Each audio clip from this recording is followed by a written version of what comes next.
Hey guys, sup, my name is Ray for the Yu-Gi-Oh! If this is your first time ever watching this series, it's called Card versus Card. Basically, it's a throwdown between two cards, and that's what's in front of you right now. Well, going to be in front of you anyway, what the hell am I saying? So, every month we choose 10 battles. You guys request what you want to see, thrown into the mix in the comments. Obviously, yesterday we launched a new series, and we wanted to keep the momentum going with something that was just as special to us and to most of you, which is Card Versus. And I know, I do this every month, so there's always new people on board and didn't understand what it is. So if you don't like it, it's okay. If you're into that kind of thing, it's perfect for you. And we're gonna start just momentarily. I just gotta do one quick little update.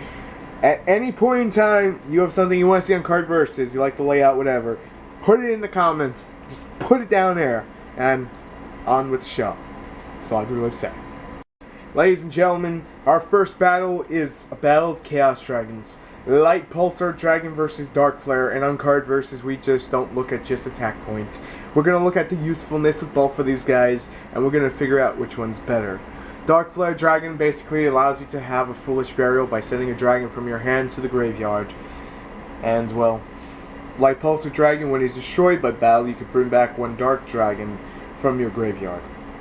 So Light Pulsar, the pros of Light Pulsar are as follows. Can grab Yell's Red Eyes Darkness Metal Dragon, or any Dark Dragon of your choosing, either Red Eyes Darkness or Red Eyes Dark. Red Eyes Black Dragon, there we go. Dark Flare has the ability to set up for other Chaos monsters, such as Eclipse Wyvern. It's not really a Chaos monster, but it allows you to nab your bosses, like Red Eyes and Dark Arm. It also allows you to get JDs removed. That's something to keep in mind if you wanted to do a Twilight Hybrid. That's a great way to do it. But honestly, since we're just talking about which one of these is better, it's going to be Light Pulsar all the way to kick us off. Light Pulsar gets the win. Dark Flare goes, well, not in the trash. He goes to the side. That's just how it is. Let's move on to battle number 2 of 10. This one's relatively new because it's Judgment Dragon versus the new boy in town, Michael Arc Lightsworn, or Lightsworn Arc Michael. I believe that's what it is. I just have it written differently. So Judgment Dragon, you all know it, you hate it, or you love it. It blows up the field by paying 1,000, having 4 dragons in the graveyard. 4 Lightsworn in the graveyard. Everything's dragons this edition. That's all it is. Michael, on the other hand, you pay 1,000, and you could banish any card on the board. It's a level 7 synchro that's pretty much generic and can go into any deck that can run a light tuner and a non-light tuner monster. It's something to keep in mind. You also have what I call the Lumina abuse. Lightsworn Sanctuary, bring back that Lumina, summon that Lumina, discard a card, and summon the Raiden effect, and go into Michael. They are both great cards, but we're not here to talk about how great they are. We're here to talk about which one's better. Part of me wants to give the win to Michael just because of its splash ability, but not every deck that can splash it should ever splash it, because the milling could hurt the deck instead of helping it. But Judgment Dragon on its own stands as a giant dragon that everyone just either despises, loves, or doesn't care about. So Judgment Dragon for the win. Battle number 3, here we go. Once in a while, I always choose one that I just personally like, and this one I personally like, because I thought it was, pretty well thought out. Soul Charge versus Monster Reborn. Now some of you are instantly going, but Monster Reborn is Monster Reborn. I understand that, but here's the premises of it. We're not just talking about the light points. Soul Charge gives you the capability of bringing back 5 monsters. Monster Reborn, it's always just 1, but then you carry the flexibility of either player's graveyard without the cost. So that is something to keep in mind, even though you pretty much know who's going to get the win here. It's going to be Monster Reborn. Soul Charge does take a lot of light points. Light points still do matter, even though people will say it doesn't matter. They do. If Soul Charge requirement was 500, I'd probably give it to Soul Charge. But that 1,000 does do a lot of damage and can cost you games. As much as it can help you, it costs you games. Battle number 4. Let's go. It's time for the Katakuri robots to fight in something that's just as mighty as when the Green Ranger fought the Power Rangers. Yes, I make random jokes. I'm a nerd.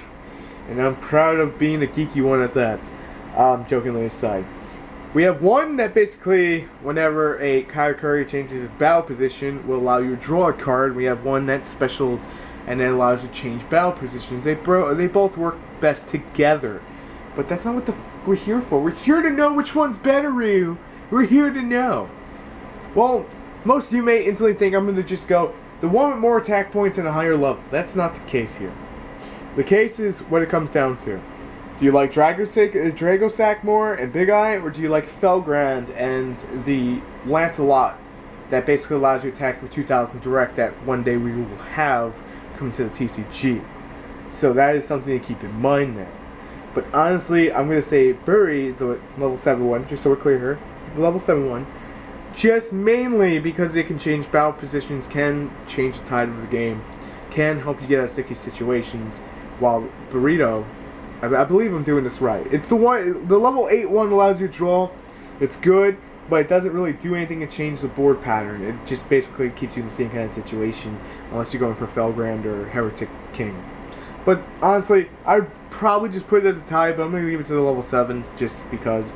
But I want to hear from you guys, so let's move on to battle number 5. A card I talk highly of all the time, but many still disregard it. Majesty's Fiend versus Skill Drain. And this is going to be one interesting battle, boy, I'll tell you. Trap card that could be negated by Wiretap or hit by Trap Sun. A monster that could be hit by Bottomless or destroyed by something as simple as Dark Hole. Both negate monster effects, except, well, I should say Majesty's Fiend basically everything except itself, while Skill Drains everything on board. But your opponent can easily Trap Sun your Skill Drain and then just use all their effects at that point in time. I'm not saying that, you know, you won't have a counter to that, or they, you know, the timing of Trap Suns, the counter argument, it's a bunch of stuff, man. Majesty's Fiend is a level 6 monster that requires a tribute, so that does hinder its playability as well. But at the same light, we are still very easy to special anything and then just tribute the special monster off. You could use Soul Charge to bring out Majesty's Fiend, hence why I'm going to give Majesty's Fiend the win, but I still want to hear from you guys. So let's move on to battle number 8. Battle number 6, Gors versus Tragodia. It's an endless battle. It changes with the formats, and that's pretty much why I'm always open to taking it for a suggestion. And after this format, I will be again. So let's go over the effects real quick, just so we can break down, you know, which is more versatile and stuff. Tragodia usually is a more versatile monster because of being able to snatch monsters, change its level, and get a free drop. But it's also required attack points or equivalent to what cards are in your hand, aka by 600. So that could be a downer, while Gors can actually, you know, change the game around. It gets you a monster and a token.